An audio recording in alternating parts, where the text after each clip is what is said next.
สำบายดีทุกท่านทุกคนตอนนี้ประดับดินก็เลาะอยู่แคมป์ของเมืองหาดทรายฟองนครหลวงเวียงจันทร์นะแถวนี้น่าจะอยู่แถวบ้านซื้อกันขึ้นไปกับทางขวามือน่าจะเป็นบ้านสงะบ้านสว่างบ้านโพสีอย่างประมาณท่านบอกก็บ่แน่ใจแล้วเนาะก็ประมาณนี้แหละอยู่แถวเขตนี้แหละเขตบ้านหอมเนาะใกล้ๆกับบ้านหอมลงไปทางหลังเขาเนาะซื้อไปทางหลังเขาก็จะเป็นบ้านเป็นวัดธงธาตุเนาะวัดธงธาตุบ้านหอมใต้แถวนี้เขาจะมีการพัฒนาได้แคมป์ของเบิ่งอันนี้สมาคมผู้สมไส้โครงการยอยจอมทองบ้านจอมทองอันนี้เป็นบ้านจอมทองนะห้องการส่งเสริมเกษตรกรรมและป่าไม้เขตหาดทรายฟองวันนี้จะเป็นบ้านจอมทองอันนี้เป็นวัดจอมทองวัดจอมทองนี่ออกไปนี่ก็เป็นเส้นทางใหญ่แล้วได้นี่จะเอาซีลองขับรถเลียบไปตามแคมป์น้ำของแล้วจุดนี้เขาเจ้ามีการพัฒนาอีกอย่างสักอย่างนี่แหละเห็นไหมเรียกว่าเป็นโครงการเดียวกันกับการพัฒนาแคมป์ของเฟสที่2ที่เสื่อมต่อมาแต่แลนด์มาร์คพุ่นบ่เสื่อมต่อมาแต่ดอนจันพุ่นบ่อาจจะแมนกับวันนี้ใจที่ว่าแถวที่เพิ่นสิเฮ็ดเป็นบอลคนมายางมาแลนมาเลาะมาลิ่นบ่หรือจังใดนี่แหละเดี๋ยวลองเบิ่งน้ำกันนะเลาะขึ้นไปเรื่อยๆทุกคนก็จะไปเจอบ้านอย่างแล้วนะแล้วก็ต่อไปก็จะเป็นบ้านหาดกันซาอย่างประมาณนั้นนะถ้าเลาะขึ้นไปตามแคมป์ของได้แล้วก็เป็นหาดดอกแก้วเห็นปะจากนี้ไปหาประตูไซใจกลางนครหลวงวิจันทร์ก็น่าจะประมาณเท่าไหร่ประมาณ20 ลักได้บ่ประมาณนั้นประมาณนั้นพระเจ้ามีการพัฒนาแถวนี้ได้มีห้านกาแฟมี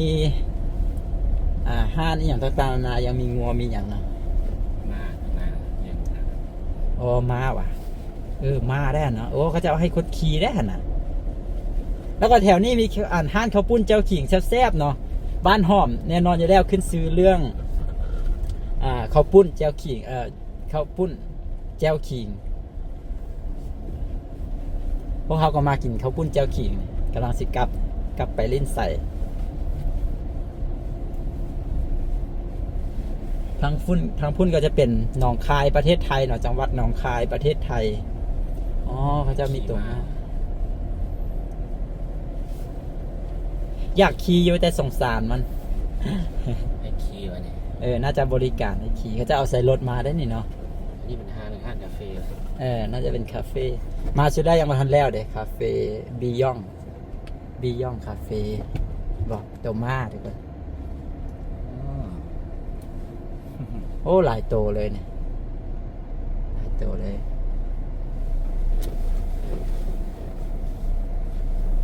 เป็นห้างคาเฟ่นะแล้วก็มีห้างอาหารเป็นตู้เป็นอย่างอยู่แถวนี้เราจะเลาะไปที่ลงเบิงวะ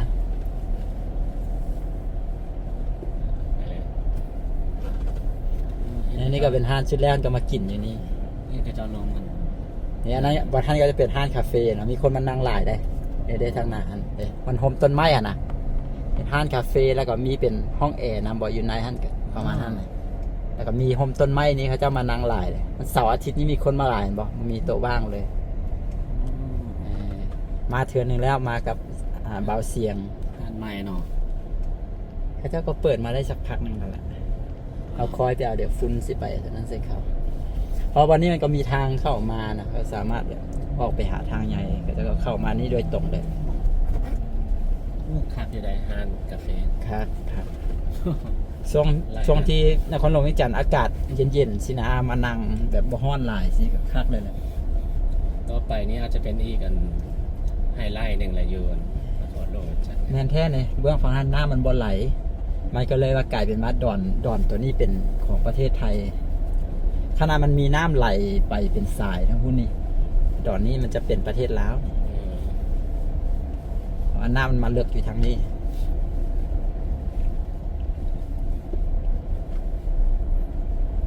ท่วมหมดวะน้ำท่วมหมดเลยฮะอย่างนี้ท่วมหมดเลย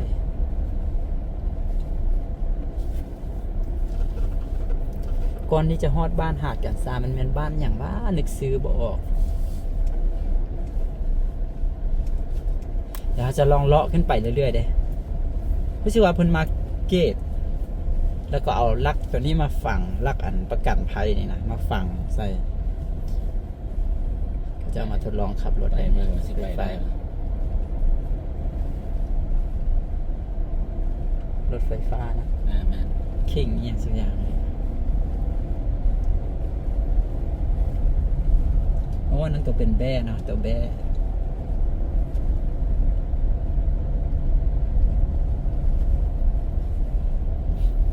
คิดว่านครหลวงวิจิตรน่าจะมีแผนมาถมขึ้น แล้วก็เฮ็ดต้านเจือนเนาะถ้าสั้นมันสิเสียดินเลยถ้ามันเจือนเข้ามามันสิเสียดินเลยขั้นฟังเฮาเจือนออกมันจะให้ดอนตัวอยู่ข้างกลางน้ำมันใหญ่ขึ้นแล้วก็มันจะกลายเป็นดินของประเทศไทยไปเรื่อยๆนะฉะนั้นเราต้องมาเฮ็ดการต้านเจือนอยู่นี่ ตัวนี้แม่นเฮ็ดแล้วอันนี้ ตัวนี้เฮ็ดน่าจะเฮ็ดแล้วตัวนี้ เฮ็ด น่าจะเอาหินมาใส่เฮ็ดเป็นต้านเจือนนะ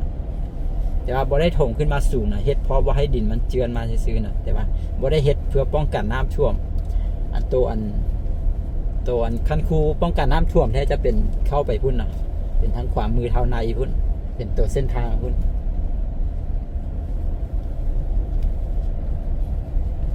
เดี๋ยวลองเลาะไปมีทางออกไปทางน้ำป่ะ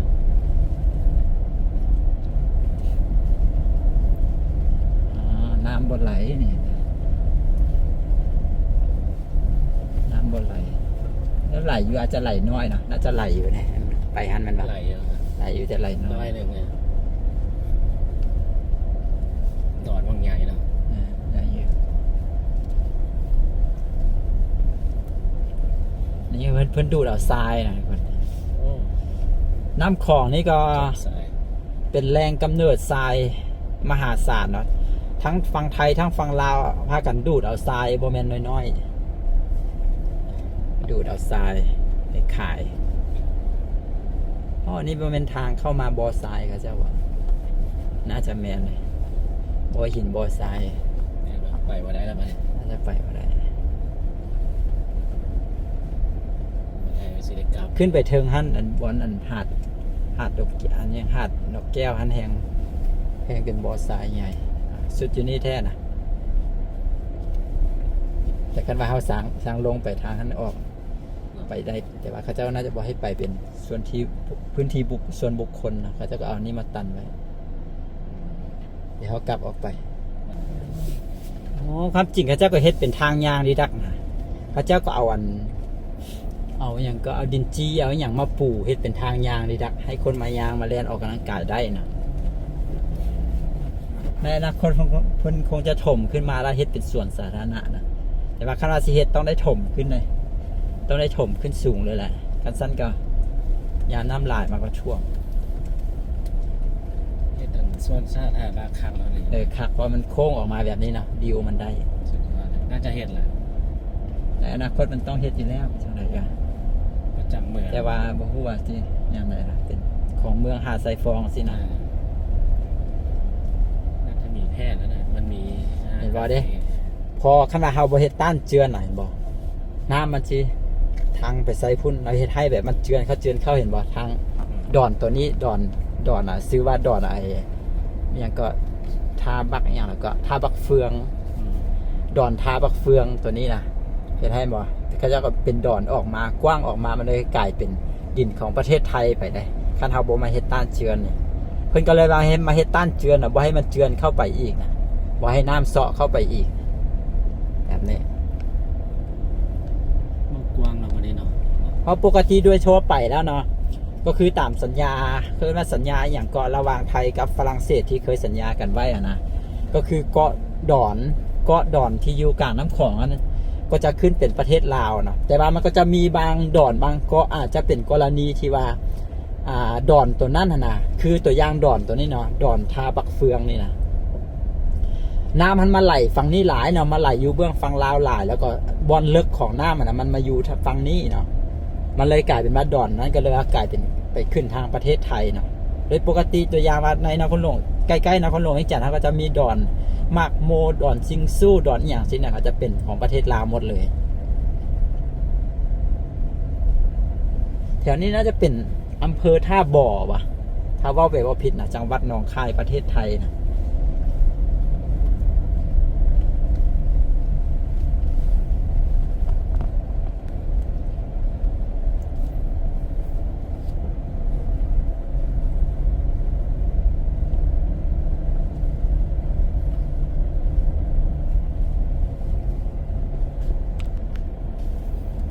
อ๋อบรรยากาศได้เลยบรรยากาศอ๋อแม่นแท้เลยครับเจ้าอันมะกอเอา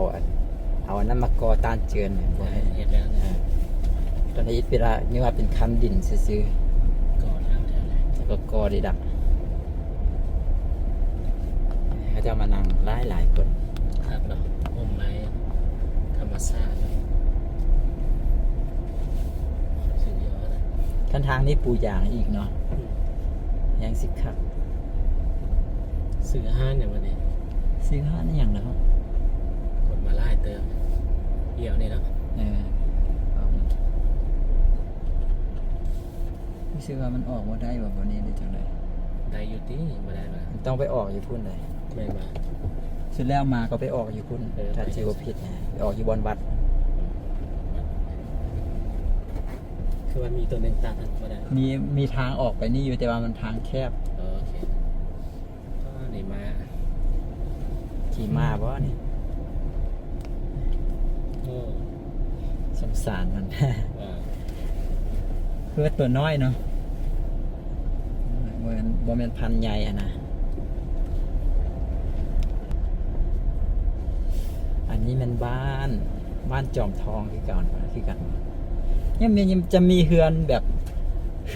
ดั้งเดิมอยู่หลายได้แถวนี้นะเป็นเฮือนแป้นมีกล้องรางอย่างประมาณนั้นนี่เขาจะไปเลาะขึ้นไปตามหาดกันซาก็คือเลาะขึ้นไปนี่แต่ว่าเขาคือว่าไปแล้วแหละมันอันนั้น ทางแคบ อันนี้คือคันคูกันน้ำคือตัวนี้นะคันคูกันน้ำเนี่ยก็คือปีผ่านมานี้ถ้าบ่มีตัวนี้นะบ่มีตัวที่ทางแถวกำลังอยู่นี่นะก็คือทางซ้ายมือเขาตอนนี้ก็คือท่วมหมดเลยนะซึ่งคันคูกันน้ำเนี่ยบางจุดบางบอนยังเหลือประมาณ 15% 15 เซน20 เซนซื้อๆได้ที่มันจะล้นอันคันคูนี้เข้ามาทางนี้นะตอนนั้นมาเลาะเบิ่งนะ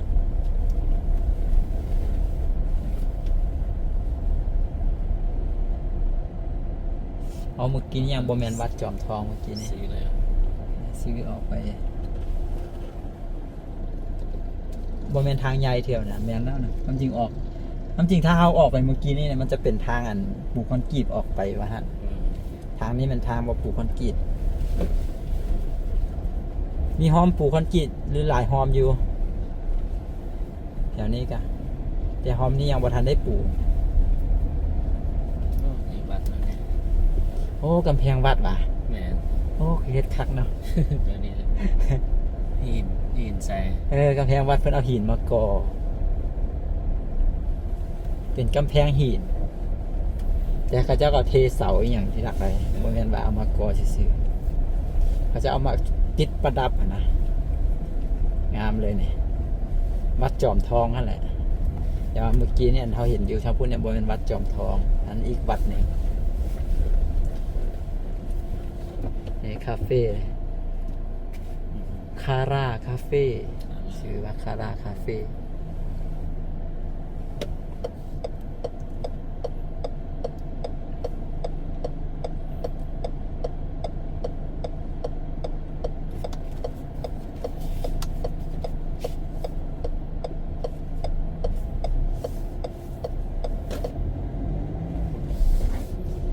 อันนี้ก็คือบ้านจอมทองนะต่อไปก็จะเป็นบ้านสว่างบ้านโพสีบ้านอย่างก็โพงามอย่างก็ว่ากันไปนะมีหลายบ้านแถวนี้เขตบ้านหอบก็จบไปแต่เพียงเท่านี้แล้วสำหรับวิดีโอนี้เนาะก็บ่ได้มีอย่างหลาย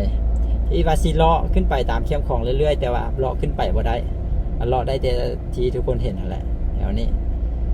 ประมาณนี้บรรยากาศช่วงแรงๆจะ5 โมงแล้วตอนนี้ อยู่แถวแถวบ้านสว่างอันนี้ เขตบ้านหอมเมืองหาดไซฟองนครหลวงเวียงจันทน์มาเลาะกินข้าวปุ้นแจ้วขิงเอามื้อนี้มากับไปลิ้นใสก็แซ่บเลยเดินทางกลับเข้าสู่ในเมืองแล้วบัดนี้เขตบ้านหอมคนมากินข้าวปุ้นแจ้วขิงหลายแหงเนาะไปห้านใดก็เต็มมื้อนี้มากินกันได้เด้อนะข้าวปุ้นแจ้วขิงบ้านหอมแซ่บๆ